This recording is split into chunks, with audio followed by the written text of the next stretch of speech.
So welcome to this class about how to take care of our skin during the summer months, when we're exposing our skin to the sunshine almost every day here in Spain. And for those of you based in the UK, even though there isn't quite as much sun exposure, what often happens is that when we do go abroad, we are so desperate for vitamin D and sunshine that we overexpose our skin to the sun, skin that isn't prepared, skin that maybe has been inside for a long time over the winter months and not sufficiently prepared. And so there's a lot of damage that can occur. So I want to talk a little bit about that today, but also I want to talk about the sun creams and the sun protectors that are on the market today being sold, what to look out for in terms of what's just not useful to be putting on our skin, what is actually creating more damage than good. So that's my intention today, is to just open up this doorway to help us take more responsibility for taking care of our skin during these summer months, and also just really trying to avoid these toxic products that are blocking our hormones, they're hormone interrupters that are preventing the skin from breathing properly, all sorts of things. So just to give you a basis of kind of basic background around where this information is coming from, a lot of my research has been done through a woman called Nadine, who's written a book called, she owns a company called Living Libations, and she's written an amazing book called Renegade Beauty. So she's done a huge amount of work on this topic, and I'm pulling out bits and pieces from what she's done as well. And then just general market research really on this topic. And it's very interesting to me, and I hope that it will be of use to you over these coming months. So I'm going to share my screen here. If you're on Facebook and you'd like to see the presentation, then just hop over to the Zoom call, and you'll be able to see the images that I'm sharing. Okay. All right. Everybody loves the sunshine, right? So throughout the ages, we have a history of sun worship through the Egyptian culture, the Greek culture, a lot of cultures in South America. A lot of indigenous people have a lot of sun ideology and symbolism in their traditions and their spiritual practices. And our relationship with the sun, has been a relationship of honoring and of praise throughout the ages, of this incredible source of energy and light that sustains us. We have to remember that, we can't actually live without sunshine, without this light, without this solar energy. So it's something that is necessary for our growth, for our development, for our mental and emotional health. But it's also something that we need to take care about, and to just have a certain amount of respect for this energy. The body and the bones need the sun for their development and growth, and the eyes as well, for the health of the eyes. We also need sunshine. They say that the interaction between the sun and the skin is like a form of human photosynthesis, where we convert the energy of the sun into mitochondria for the cells. So it really does give us energy, and we need to find a way of creating and cultivating a wise relationship with the cosmic energy of the sun. Obviously, we have vitamin D receptors all over the body, and they need the sun. They want to be receiving the light of the sun. And what happens is we just block them all up using sunblocks, using these chemical and synthetic products that really are not doing any good for our skin or for our body. In fact, really interestingly, a lot of us have vitamin D deficiency. And that's not so surprising in the UK, but even here in Spain, there's a vitamin D deficiency, and you wonder why. And really the most obvious answer is because we're literally blocking out the sun with the sunblock. So what does vitamin D do in the body? well, it protects, it protects the body in many different ways, but it also supports the body. It supports the organs. It stimulates our immune function. It lowers insulin levels. It reduces blood pressure, and it's essential for the absorption of certain minerals in the body. So we really do need sun exposure, but we need to be wise about how we do that and what we're using on our skin while we're in the sun. One of the ways in which we can look after the skin and prepare our skin is by, throughout the year, choosing wisely what products we use on our skin. So, plant serums, essential oils, natural plant botanicals, rather than chemical exfoliants, rather than chemical synthetic moisturizers, and even detergents, even to the point of like what we're using to wash our clothes with, because eventually these clothes are sitting on our skin all day long, and if they're being washed in chemical synthetic detergents, then this is also being absorbed into the skin. So we need to find a way of recovering the integrity of the skin throughout the year, so that by the time we expose our skin to the sun, there's already a real healthy amount of like elasticity, of collagen, of just strength, So another way in which we can support the skin from the inside out is through our diet. So I was really surprised when I started researching this, but there are some foods that naturally have SPF, meaning that they are naturally going to help protect our skin against UVA and UVB rays. So foods that are abundant in SPFs are tomatoes. So it's often fruit and vegetables that are have a real solar energy. So they are ripened by the sun, and they come into their maturity during the summer months. So tomatoes, for example, watermelon, green tea is really great for the skin. For it has natural SPF. Turmeric, all the berries, all the different berries, chocolate, good news, and greens, so like chard and different types of greens. All of these are going to be supporting the different layers of the skin, so the epidermis and the dermis. They're going to be strengthened through having this kind of rainbow diet. And also, obviously, we want to be including a lot of healthy fats in that, some superfoods, lots of herbs, and generally, a diet rich in fruit and vegetables of a variety of colors. That's going to be very beneficial for us in the long term. Not just for the skin, but for the whole body and for our general health and well-being. But especially in terms of preparing our skin to be exposed to more solar energy. So a lot of skin problems occur because of malnutrition, and because throughout the year we are, maybe medicating, using certain medications, antibiotics, the contraceptive pill, all of which contribute to a kind of dehydration in the body and certain levels of inflammation. We also want to be avoiding processed foods, pesticides, any food that's been exposed to pesticides, saturated fats, additives, fluoride, all those sorts of things can trigger certain conditions in the body, such as hyperpigmentation or the breakdown of collagen, wrinkles and blotches, like skin blotches. So it's not just about looking after our skin during the summer months, but it's about that whole process, what we're doing throughout the year to support the largest organ of the body, so that it can breathe, so that it can be healthy and well, and have the elasticity necessary. And then by the time we are in the sun and, having long beach days and things, the skin can deal with that amount of solar energy.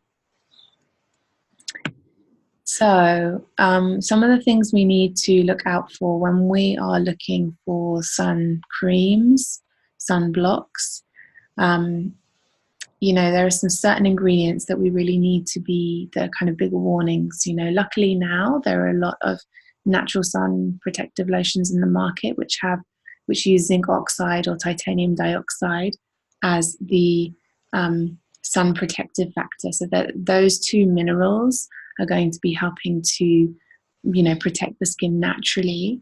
But most of the products on the market today are not going to have these natural ingredients in. They're going to be full of synthetic and chemical ingredients that essentially prevent the skin from breathing. They are full of chemicals that literally, when we put them on the skin, they are literally baking into the skin. A lot of them are classified as hormone disruptors, can cause allergies or allergic reactions or certain sensibilities in the skin. So these ingredients, I've listed them here on the presentation. So for those of you that, you know, might want to watch back later, I would encourage you to have a look at the presentation that I'm sharing on Zoom.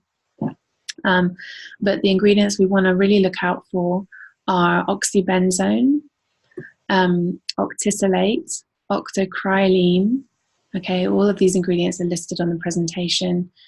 Different polymers of petroleum, parabens, and PABA, which is amniobenzoic acid.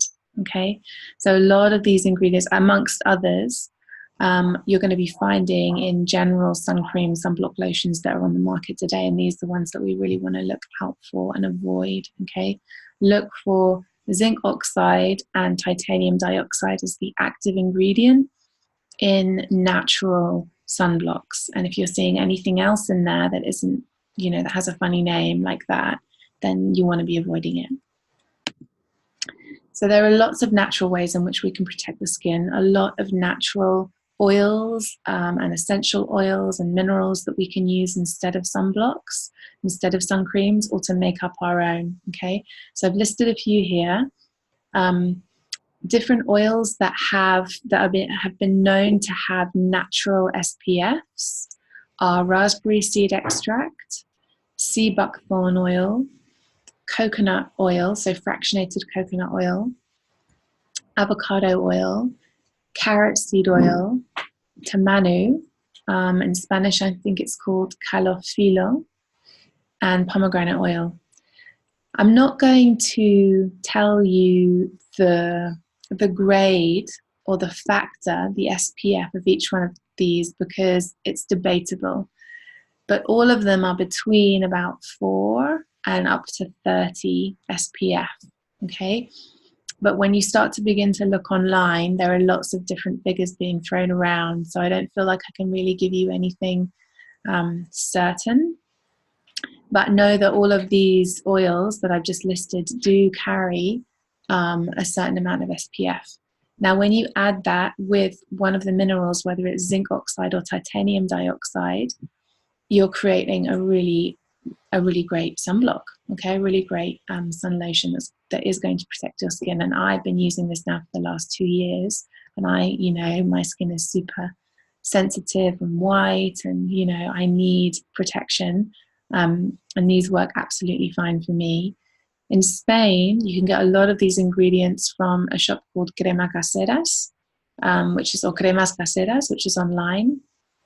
And if you check out the presentation on Zoom, which I'll upload to my Facebook page, you'll be able to see all these listed, okay? So these are the oils that carry sun protection. And then we want to be adding something that's going to be very moisturizing to the skin as well into that blend, if we're making up our own sun cream. So you can either use jojoba oil or beeswax. You can interchange either beeswax or cacao butter. You don't want to use both of them. They're both just going to give a little bit of consistency to the mixture. And then some shea butter, okay? The tamanu oil I've already mentioned has a natural SPF, and that's also very moisturizing for the skin. So all of these can also be found at Cremas Caseras in Spain. And then essential oils, obviously. So essential oils are going to be super protective for the skin in terms of helping to repair any sun damage, in terms of helping to, if the skin is burnt, it's going to be soothing the burn, like things like lavender, frankincense, geranium, helichrysum, sandalwood. All of those are very, very nourishing essential oils for the skin that I would be adding into your sun lotion, your natural sun lotion. You want to be adding, probably, I've got a recipe here for a 125 milliliter bottle. And you want to be adding potentially up to 30 or 40 drops of essential oil into that 125 milliliter bottle. Okay. Sandalwood, it's a divine oil, has an incredible aroma, and is very relaxing. It's going to, help in terms of relaxing the nervous system. You're going to be receiving all these other benefits from your sun cream if you add sandalwood into it. It's going to be very calming for the nervous system, going to be calming any kind of emotional anxiety or worrying, things like that. It's a very sacred spiritual oil, so it kind of connects us with the higher realms. Helichrysum is wonderfully nourishing for the skin. It's also known as immortal or immortel. This is, it has tons and tons of benefits for the skin. It's the oil of, on the emotional level, it's the oil of pain. So on the emotional level, it's dealing with our relationship to pain, like healing our relationship with pain and having any attachments to pain on the physical level, chronic pain, emotional pain.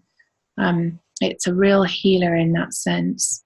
And you can read more about the emotional benefits of helichrysum and all these oils in this book, Emotions and Essential Oils. It's a wonderful book.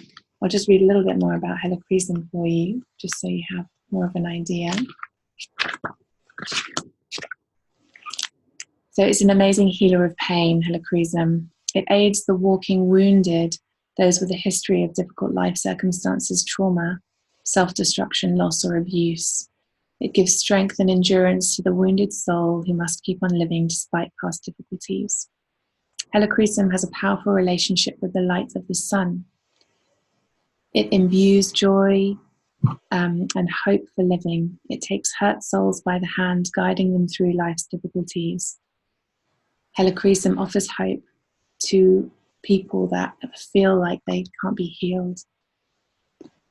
Following this spiritual healing and transformation, helichrysum can teach individuals to have gratitude for their trials.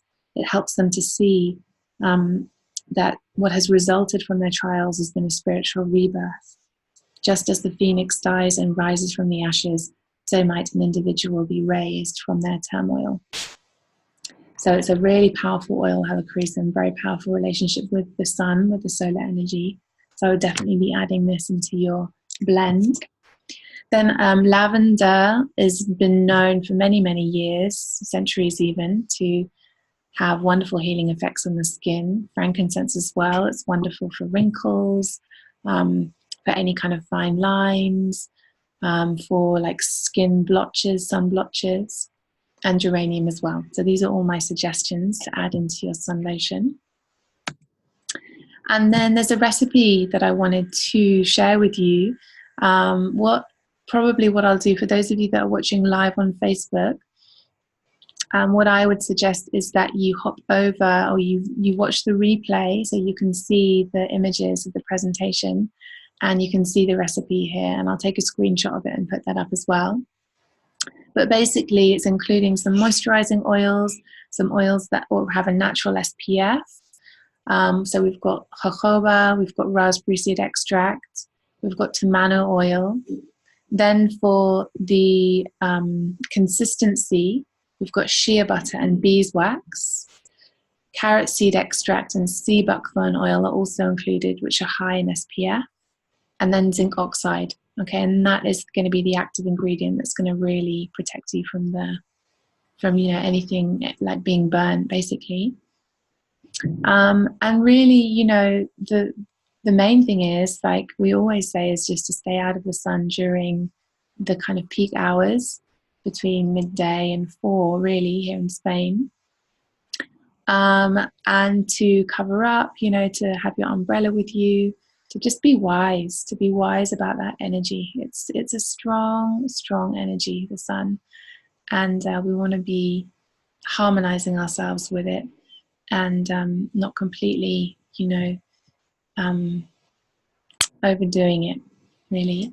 So this is that's it for now. That is the presentation, and I will pop this up into our Facebook group and onto my page. Thank you, those of you that have joined.